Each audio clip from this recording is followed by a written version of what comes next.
Okay, thought it was about time to show a little bit about our new bass processor that we've been working on here at Sounds and Pressure. So just doing a bit of calibration work at the moment. A little setup here. We've got Edwina there in the background, busy busy soldering preamps for the nation.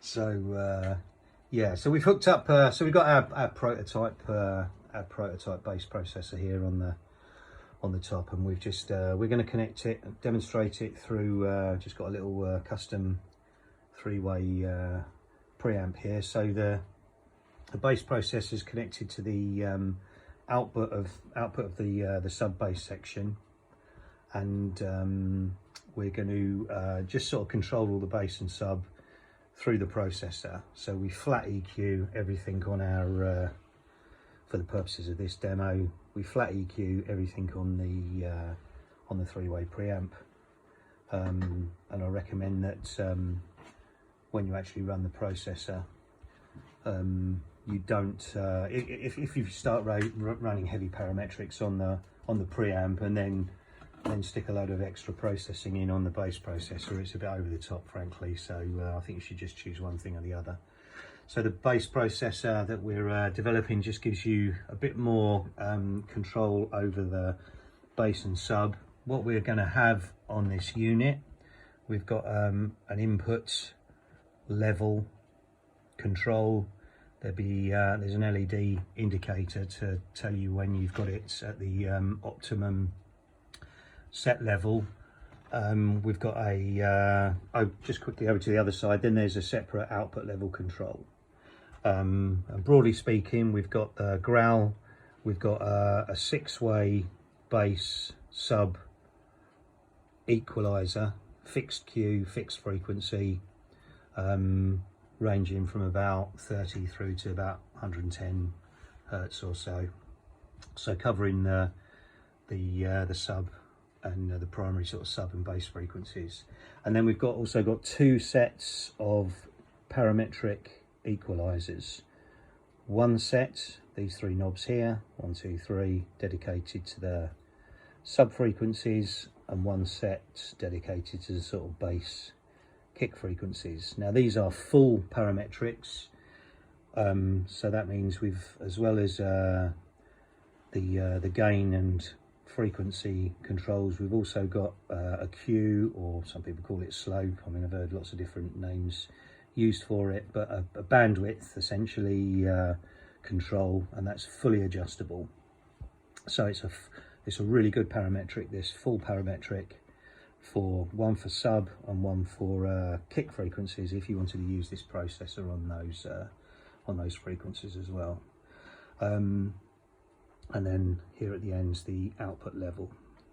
So for these controls, we've got gain's always blue, frequency is grey, and in this case the Q we've put as a yellow knob, just so you can see it for this demo. We've also got the inputs and outputs are fully balanced. Yeah, we'll fire it up and see how we get on. We've hooked it up to our 3-way little sound that we have here in the workshop. So I'm just going to press play, get some stuff going. So we haven't got any bass running through this at the moment, and we'll set up the sub processor. So all kind of flat EQ'd more or less on this. So first thing we do, we're just going to bring up the input level to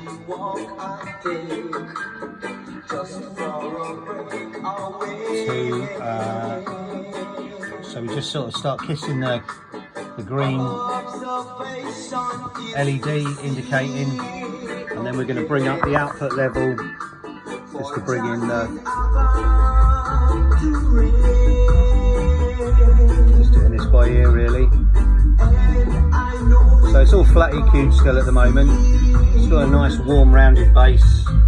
We're quite happy with the tone on our equipment generally anyway.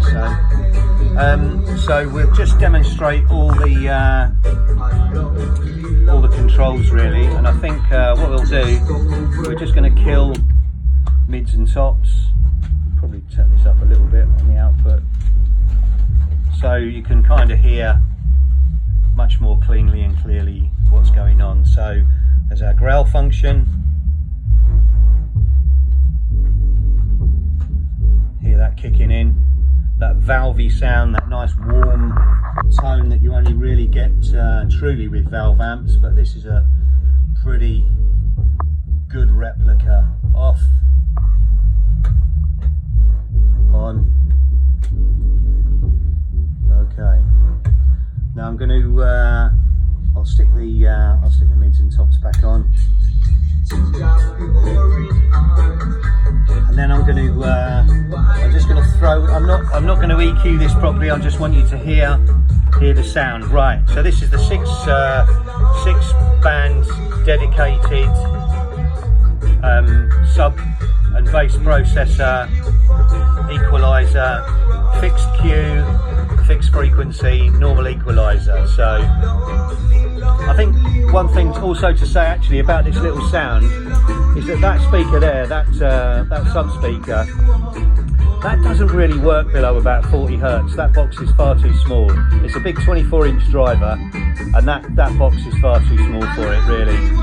So we'll be able to demonstrate this because we'll be able to actually rinse something out of it when it's playing. I think I'm going to have to just quickly rewind this because I know that tune's going to end in a moment. So I'm just going to wind these on sort of full on, full off, so you can hear. You can hear what they're doing. Probably going into a bit of distortion when they're full on. So these are higher frequencies, about 110, 90 or so, coming down around about 70, 60 touch.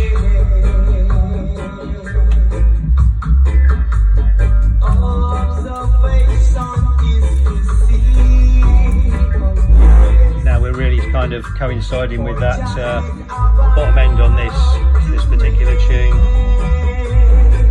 Around about 50 there, I would say. So that's about 40 Hertz on this one. You'll notice now when we go down to 30, if I take it off or on, you're not really going to hear much because that box just simply doesn't work down at these frequencies. It really rolls off quite quickly. But actually with this processor, even with a fairly inefficient box at those low frequencies, we're going to demo that actually you can get those lower frequencies out of it as well. So now we're going to move over to the first stage of parametrics. So frequency, gain, Q. So I'm just going to move that up there a bit. Now this parametric is fearsome, you know. Don't, you know, use it respectfully.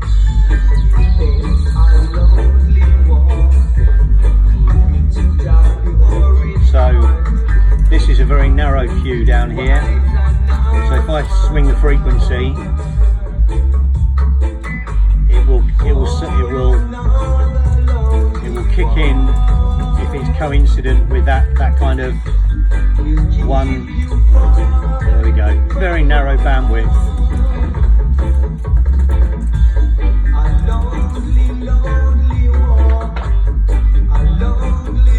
If we widen the bandwidth.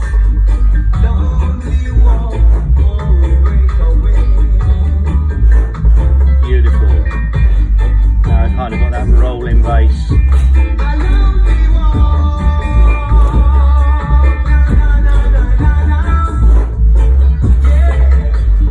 I'm gonna have to rewind this tune again. I know it's gonna end. Oh, there we go. There we go. We're going to tune this to quite a low frequency now on that parametric.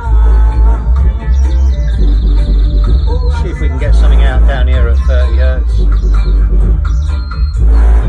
Yeah, I can hear it coming in now.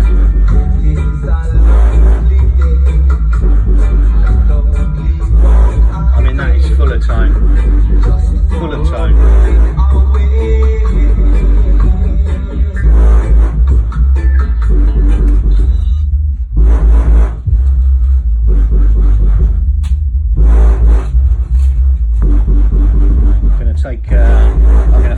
EQ it on the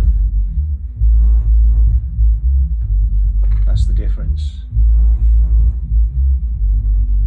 Absolutely pushing those bottom frequencies really hard there.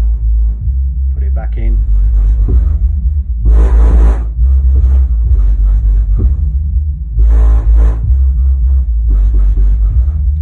A bit wider bandwidth, I think. Shut that bottom as well a little bit. Fiercer. Use carefully. This is why I say, you know, don't be silly. Don't put. I don't think this is a piece of equipment where you would start using the parametrics and the EQ on your preamp as well as this. You use one or the other, you know, and this just gives you a little bit more flexibility. So there you go, a little bit more flexibility and control. So that's our new. Still a bit more calibration work to do on it. We're going to call this SubSonic, our new bass processor, SubSonic. So it should be available very soon. Just a bit more calibration work, a bit more fine tuning. Very nice indeed.